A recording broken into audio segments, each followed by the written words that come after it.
Lockdown से पहले मैंने आपको लाइफ प्रोसेस चैप्टर कराया था। लाइफ प्रोसेस में से न्यूट्रिशन, रेस्पिरेशन और ट्रांसपोर्टेशन वो तीनों हो चुकी थी। आखिरी चौथी जो लाइफ प्रोसेस है वो अभी करानी है। तो एक्सक्रीशन जो चौथी लाइफ प्रोसेस आपकी बची है, इसका मतलब क्या होता है? वो बायोलॉजिकल प्रोसेस जिसके द्वारा एक ऑर्गेनिज्म अपने बॉडी के अंदर बने मेटाबॉलिक वेस्ट को एलिमिनेट करता है, रिमूव करता है, यानी कि removal of metabolic waste from the body of an organism is known as excretion. अब एक्सक्रीशन में मेटाबॉलिक वेस्ट को रिमूव करना है, तो ये मेटाबॉलिक वेस्ट जो होता है ये भी अलग अलग ऑर्गेनिज्म में डिफरेंट हो सकता है। जैसे कि ह्यूमन बीइंग के अंदर इंक्लूडिंग अदर मैमल्स यूरिया होता है, कुछ फिशेस होती हैं मछलियां, उनके अंदर ammonia as a metabolic waste eliminate किया जाता है। और बर्ड्स और रेप्टाइल्स में क्या है, यूरिक एसिड को as a metabolic waste eliminate करना है। तो वो एनिमल जो कि अमोनिया को as a metabolic waste eliminate करता है उनको हम बोलते हैं अमोनोटैलिक एनिमल्स। जो एनिमल यूरिया को as a metabolic waste eliminate करते हैं उनको हम बोलते हैं यूरियोटैलिक। वही जो एनिमल यूरिक एसिड को as a metabolic waste eliminate करते हैं उनको हम बोलते हैं यूरिकोटैलिक।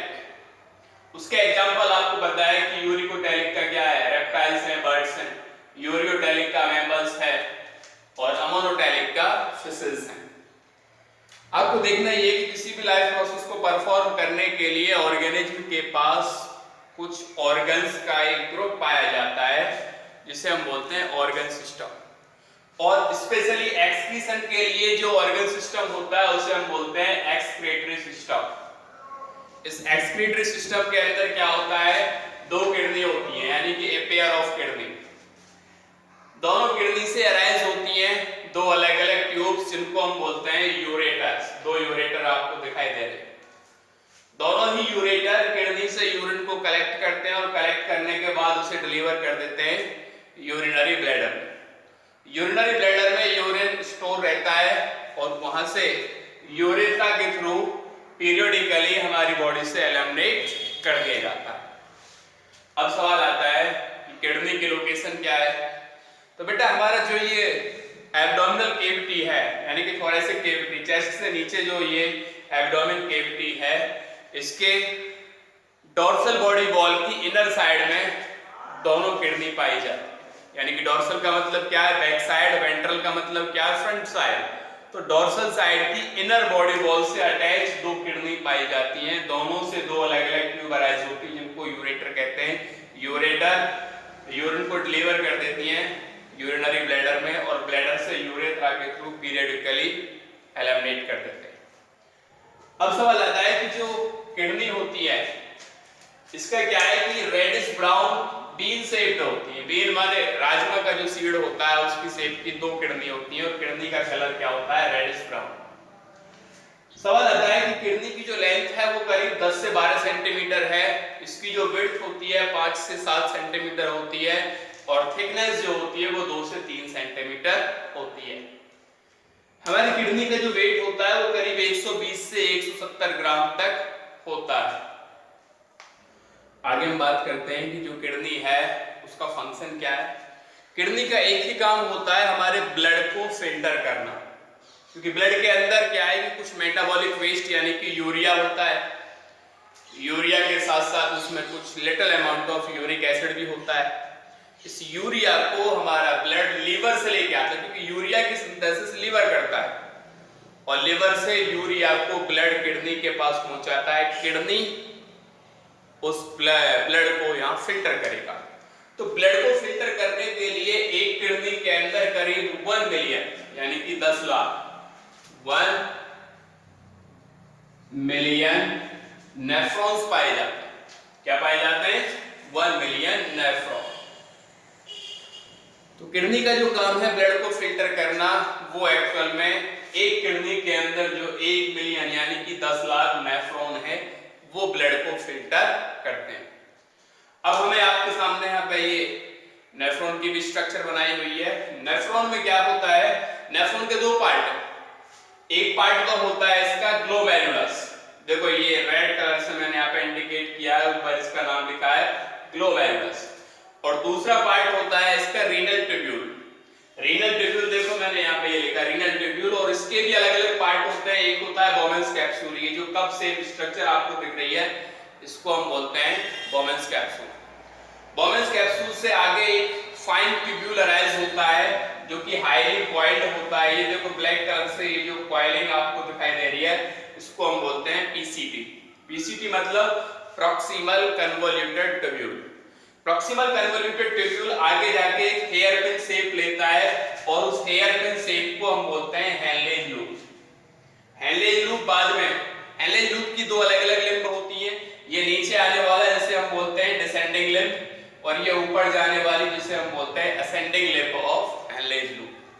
बाद में ये हेनलेज लूप क्या है कि एक और दोबारा से कॉइल होना शुरू हो जाता है, फिर उस कॉइल स्ट्रक्चर को हम बोलते हैं डीसीटी।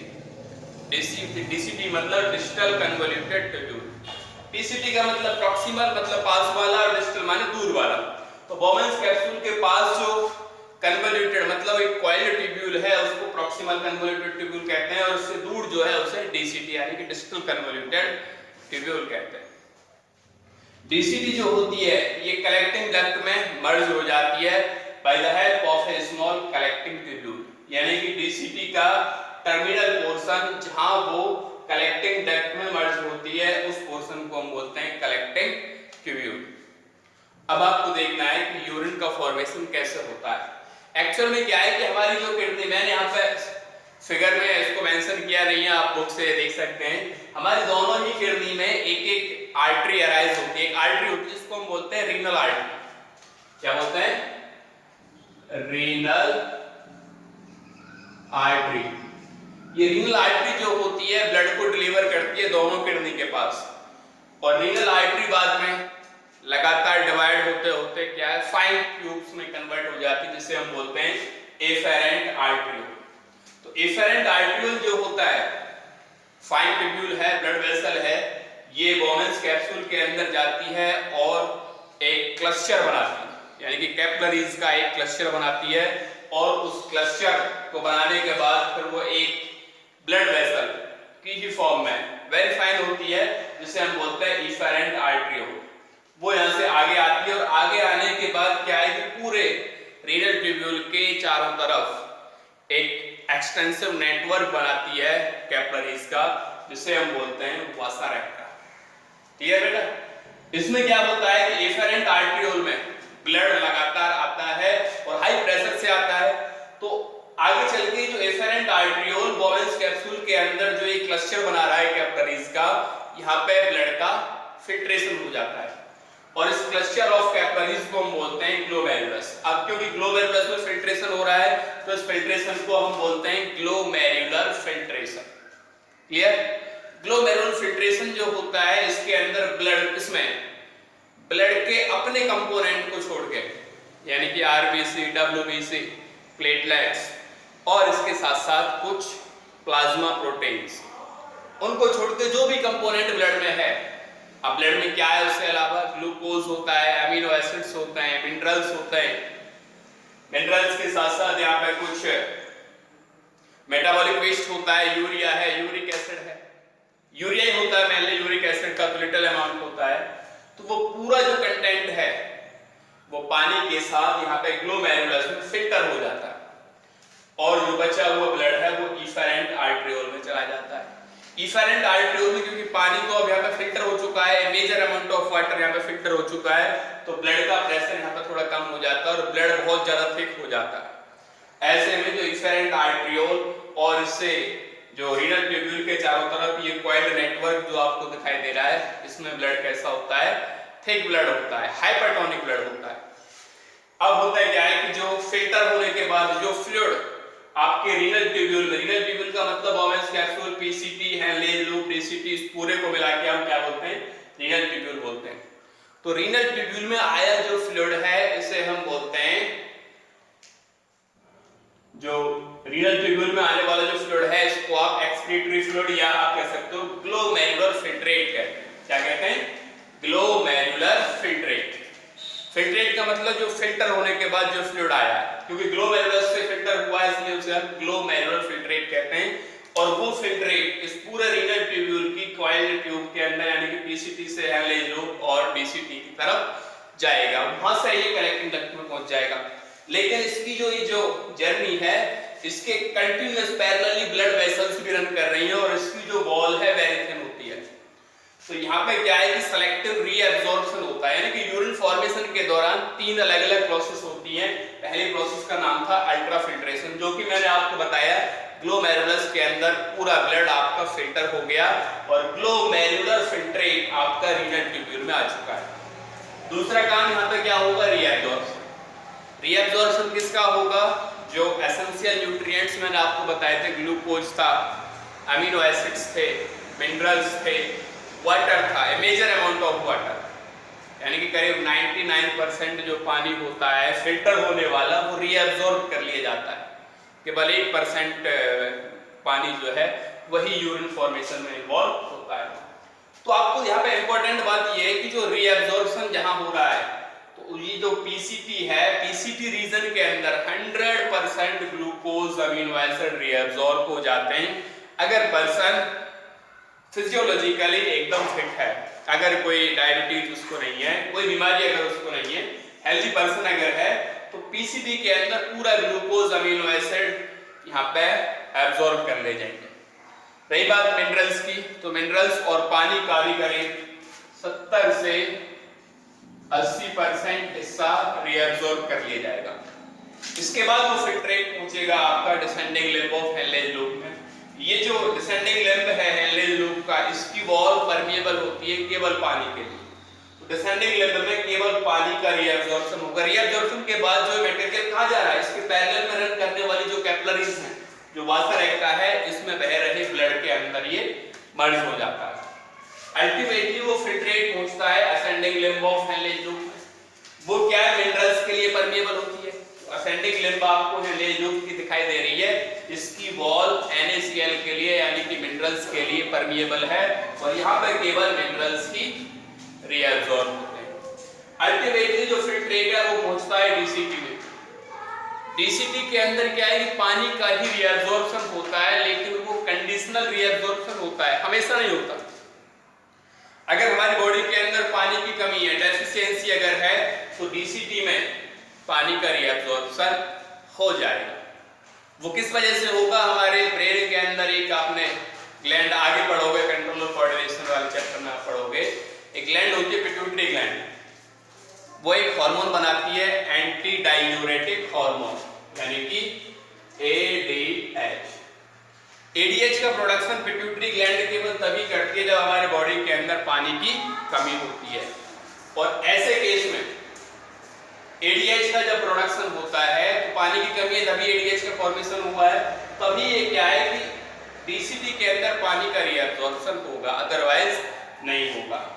फिर वो फिल्ट्रेट आपको पता है कलेक्टिंग डक्ट में पहुंच जाएगा और कलेक्टिंग डक्ट से जो बहुत सारी कलेक्टिंग डक्ट हैं वो एक कॉमन ट्यूब बनाएंगे और होगा क्या है कि वो पूरे यूरिन को पॉर कर देंगे यूरेटर से। यूरेटर से जो फ्लूइड है वो यूरिनरी ब्लैडर में कलेक्ट हो जाएगा और यूरिनरी ब्लैडर के अंदर स्टोर रहेगा। अल्टीमेटली यूरेथ्रा के थ्रू हमारी बॉडी से पीरियोडिकली हम उसे एलिमिनेट कर देंगे। अब आपको देखना यहाँ पे इंपॉर्टेंट बात ये है कि ह्यूमन बीइंग के अलावा और भी कुछ एनिमल्स होते हैं जिनमें आपका जो एक्सक्रीटरी सिस्टम आपको केवल नाम से आपको पता होना चाहिए। जैसे कि इंसेक्ट हैं, बहुत सारे इंसेक्ट होते हैं, कॉकरोच वगैरह है, उनमें क्या है कि जो एक्सक्रीटरी सिस्टम है उसको हम क्या बोलते हैं, मालफिजियन ट्यूब्यूल्स। मालफिजियन ट्यूब्यूल यहाँ पे इंसेक्ट के अंदर एक्सक्रीशन का काम करता है। अर्थवर्म में यही काम नेफ्रिडिया करता है। मैमल्स के अंदर अभी मैंने आपको बताया किडनी करती है, किडनी के अंदर करीब 1 मिलियन नेफ्रॉन है, नेफ्रॉन की पूरी स्ट्रक्चर मैंने आपको एक्सप्लेन किया। स्पंज वगैरह होते हैं, आपने पॉरीफेरा पढ़े थे 9th क्लास में, उनके अंदर जनरल बॉडी सरफेस से ही एक्सक्रीशन हो जाता है। और अमीबा एक यूनिसेलुलर ऑर्गेनिज्म, आप सभी उसको जानते हो, उसके अंदर कॉन्ट्रैक्टाइल वैक्यूल होता है जो कि एक्सक्रीशन में इन्वॉल्व होता है।